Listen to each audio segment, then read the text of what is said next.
The Florida Wind Band was founded in 2008 by Dr. John C. Carmichael, who was previously the director of bands at the University of South Florida. And when he founded this group, it was meant to be a professional organization for wind musicians and percussion musicians to demonstrate excellence throughout the community using wind band repertoire. So a wind band is basically comprised of 40 to 60 wind players and then about 10 percussionists. And unlike an orchestra, we do not involve any string instruments. From time to time, you will see at a concert a double bass player or two, and they help fill out the low sound of the wind section, which is typically coming from the trombones and the tubas. And about 3 years ago, we decided that instead of asking all the people, we're going to go back to the John Philip Sousa model, and instead of asking people to come to us, we were going to go to them. So the past 3 years, we've played in parks, we've played in churches, we've played in high schools, and still at USF, but we're trying to go to the people, hoping to build an audience. It seems to be working. You know, once people have heard us once, they typically want to come back and hear us again.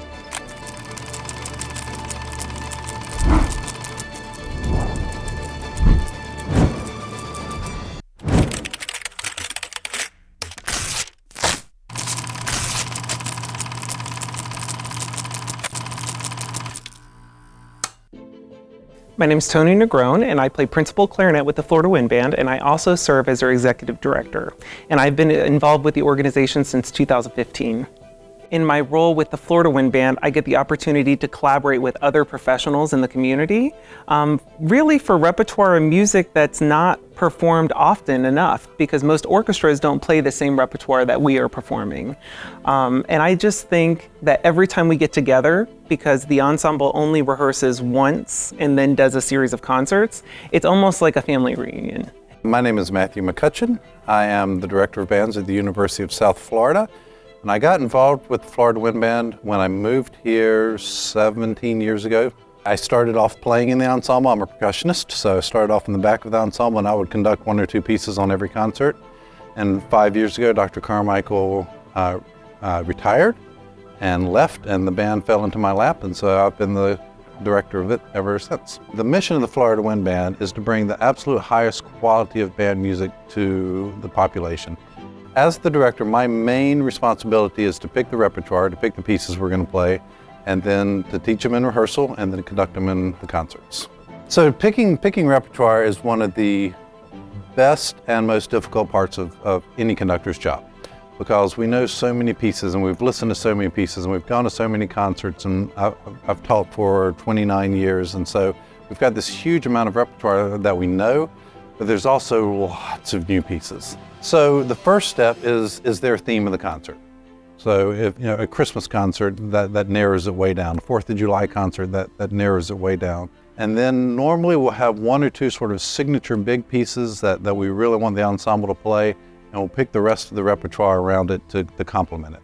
And it depends on where we're playing. If we're playing in a park, we have to play completely different pieces than if we're going to play in a concert hall, because if we play really softly in a park, nobody will hear us. And so who we're playing for, what the age group, what the time of the concert, we're going to have a different audience at 2 o'clock in the afternoon than we are at 7:30 at night. And so we start with all that.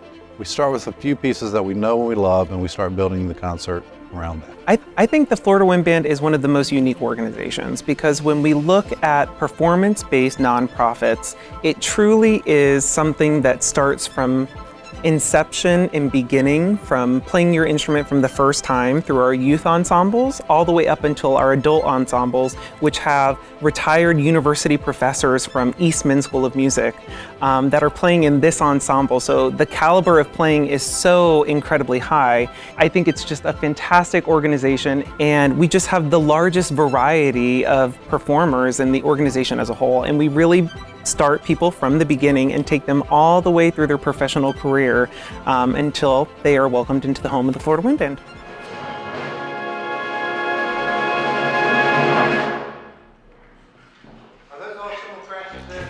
In order to become a member of the Florida Wind Band, you must be a professional musician or a professional educator or involved in music with a music degree. So our band is comprised of pretty much 60 core musicians that will play on our 6 to 8 concert series each season. And they either have performance-based degrees, music education-based degrees, or they also perform in other regional orchestras and wind ensembles throughout Florida. The Artist Grant was a huge success for me.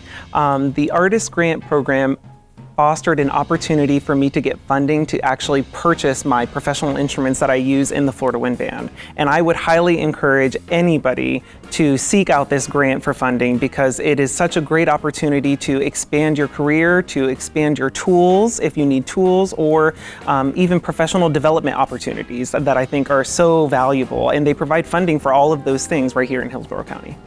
I think when we have local support from our community, it helps to instill an appreciation of arts, which is why we call them the classics. The musicians really of the Florida Wind Band, they're your neighbors. They are the individuals that are, shopping at your small businesses, and it's just another way of giving back and providing the whole cycle and circle of what community really means.